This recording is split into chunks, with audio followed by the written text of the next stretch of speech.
Hey everybody, welcome back to Revival Health. I'm Lindsay, and here in this channel we talk about functional medicine, natural living, and more. Today's video is one I think that is really important for a lot of people because I'm going to be discussing the best ways to practice and incorporate functional medicine on a budget. Now, you might have heard it said before that functional medicine replaces prescriptions for supplements and is essentially a rabbit hole of expensive tests. Now, I have seen that, I have heard that, and those people are not practicing functional medicine correctly. Now, in some cases, specific supplements and testing are necessary and are indicated and should absolutely be done when appropriate. But I think that there are a lot of ways that you can begin to incorporate functional medicine practices for very little investment or even for free.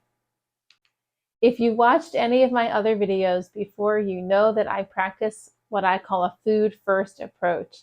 This means that the first intervention that most everybody can make is changing what you eat. This includes making more whole food choices. The overwhelming majority of your diet should be from whole foods. And again, if you're not sure what qualifies as a whole food, if it comes from the ground or has a mother, it counts as whole food.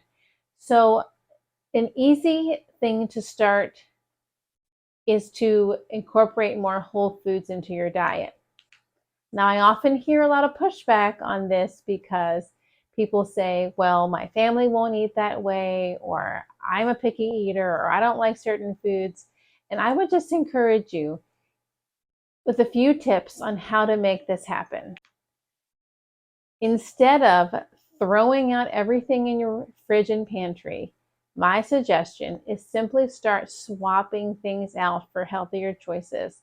This is a little bit easier than a cold turkey approach, especially if you have young children or picky spouse or whoever is in your home that may be in a little opposition to these changes.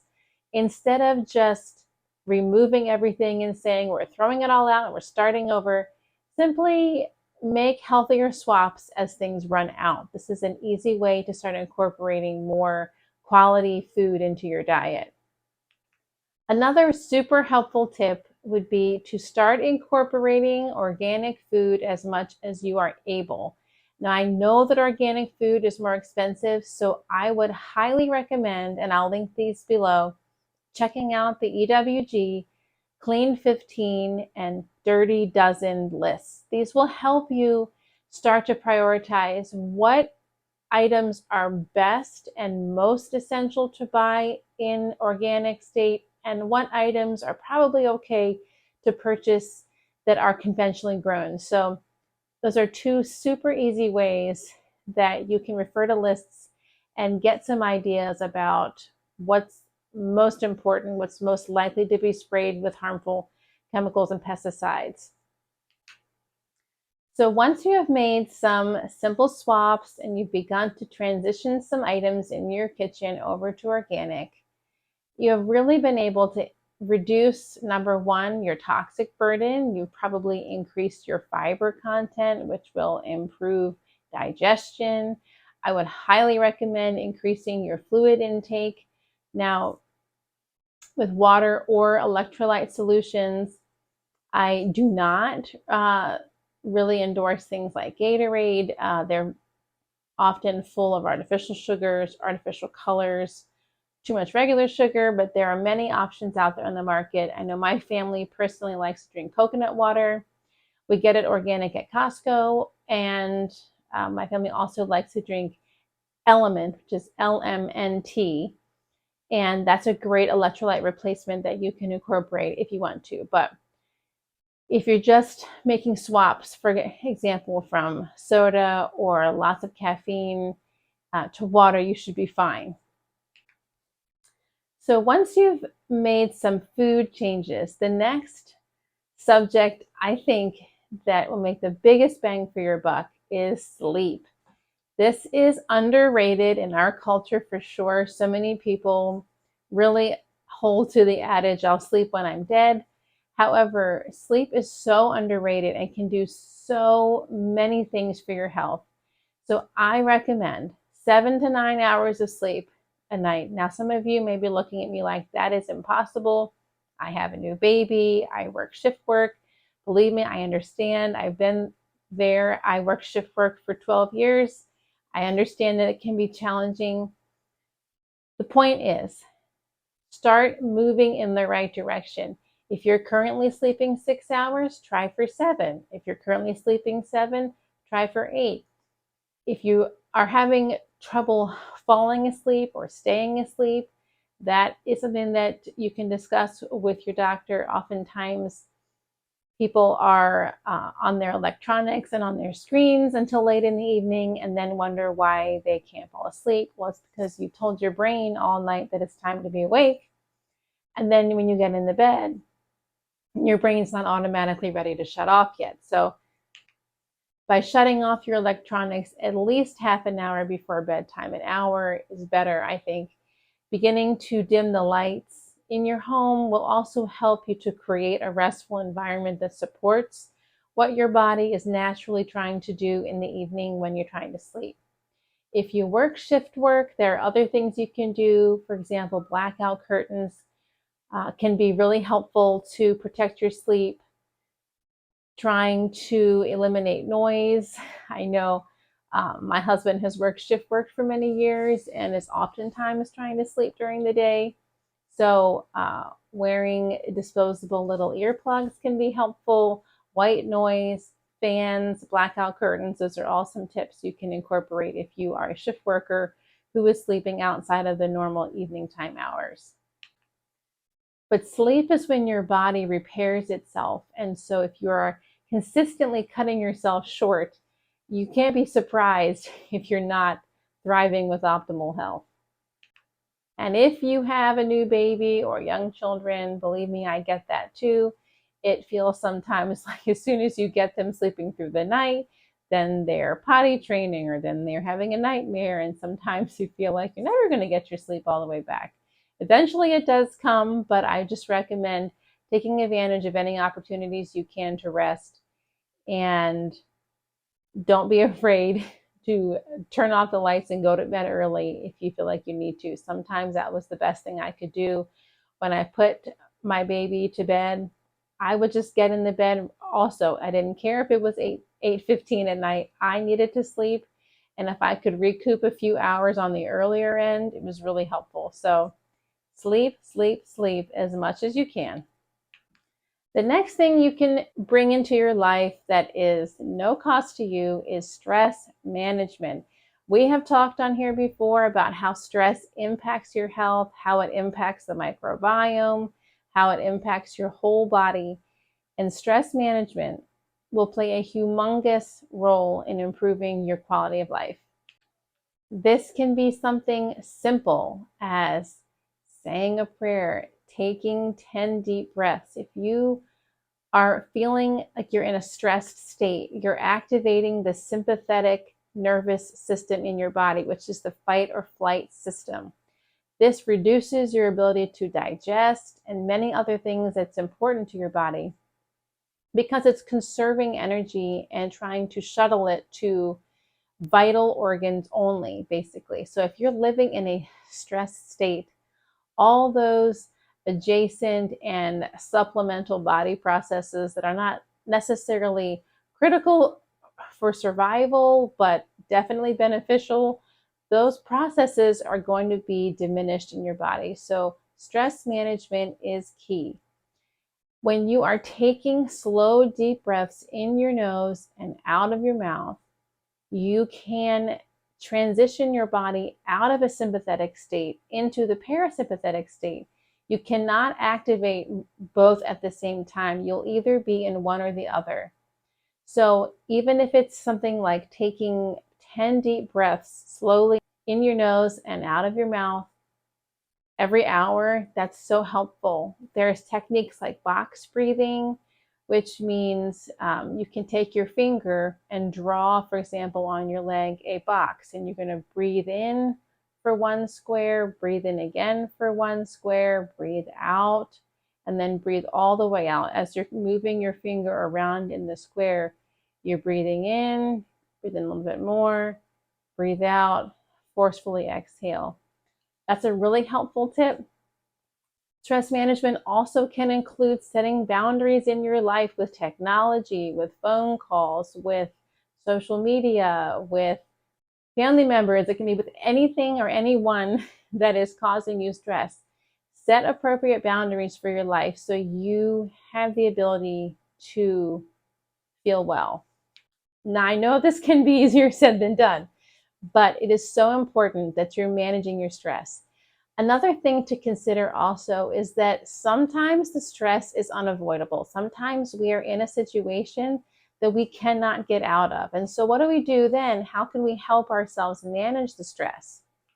One thing that I really think is crucial is then trying to create a balance on the other side. So if you're in the middle of a really, really tough situation over here, try to find opportunities for things that bring you joy, things that bring you rest, things that satisfy you otherwise. So, for example, say you are caring for an elderly parent and you're unable to get out of that stressful situation. Make time for yourself, even in small pockets, to incorporate things that bring you joy, because sometimes that is all it takes to create the balance. If the scale is tipping too far to the stress, you need to bring it back into alignment with a little bit of joy at the same time. So far, we've talked about food, about sleep, stress management, and the next thing that you can do for free is movement. Moving your body is an excellent way to start working on your health. This does not mean you have to take up something super high intense or something extremely rigorous. It just means move your body on a regular basis. If you are completely sedentary right now, try to incorporate movement as well as you can. See if you can begin to get 3, 4, 5,000 steps a day. Park as far away as you can from places. Get up every hour and walk around for 5 minutes in your office or in your home. If you have a pet, they'll be thrilled if you begin incorporating more walks with them, more activity playing. This could mean taking your kids for a bike ride, anything like that. It doesn't mean that you have to all of a sudden become a marathon runner. Start where you are, incorporate slowly, and add to it as you can. I know sometimes pain, inflammation, and problems in your joints or in your body can limit your movement, but do what you can. There are options and even free things you can find here on YouTube. You can search for different exercise routines that will be completely free that you can do at your convenience. If you are exercising moderately, or if you would consider yourself to be a moderately active person, increase as you can from there. If you are getting already 5,000 steps a day, try to begin shooting for 7,000 steps a day and work your way up. I know like the gold standard is 10,000 steps, but really 8 to 10,000 steps is pretty appropriate. And a lot of people have the mindset that if they've done their workout for the day, their 30, 45-minute workout for the day, then they've checked that box. But if you are working out for 30 minutes a day and then you are sedentary for the other 23 and a half hours, let me tell you what, you're sedentary. So it's important that you're incorporating movement throughout the day. Even something as simple as walking can be tremendously helpful, especially if you're walking after meals. It can not only give you steps, improve your circulation and heart health, but it can also reduce your blood sugars and improve insulin sensitivity after meals.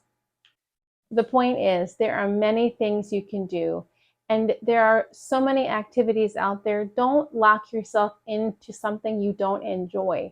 If you don't love running, don't do it. If you don't love biking, don't do it. find something that you enjoy, because not only will you be checking off the movement box, you'll be helping yourself with the box of stress management and also probably improving your sleep at the same time. And last but not least, one of the biggest things that I think can impact your health is practicing gratitude. This is something that is often overlooked. We talk a lot about the mind-body connection in functional medicine, and this is where it really comes into play. It's so important that you are taking time, even a moment, to stop and consider what you're grateful for. That impacts your stress management.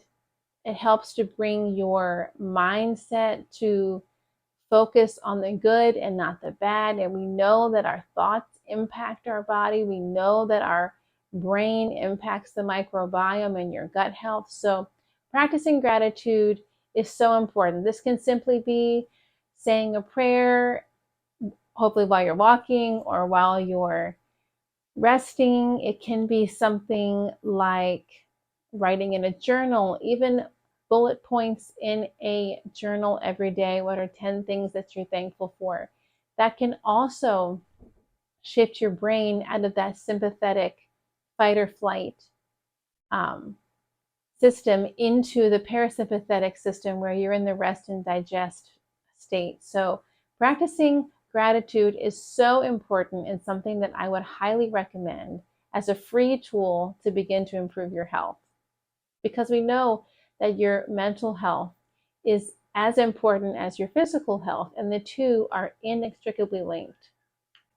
So again, just to recap, 5 things that you can begin to include in your day-to-day routines that will have a tremendous impact on your health are transitioning to a whole food diet, incorporating more organic food, staying hydrated, managing your sleep, improving your sleep, working on your stress management, incorporating movement into your day, and practicing gratitude.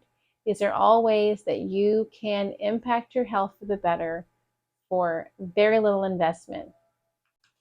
As always, if you found this video helpful, please consider liking and subscribing so you can stay tuned and connected with more information as it releases every week. And I hope you have a great day. I'll see you next time.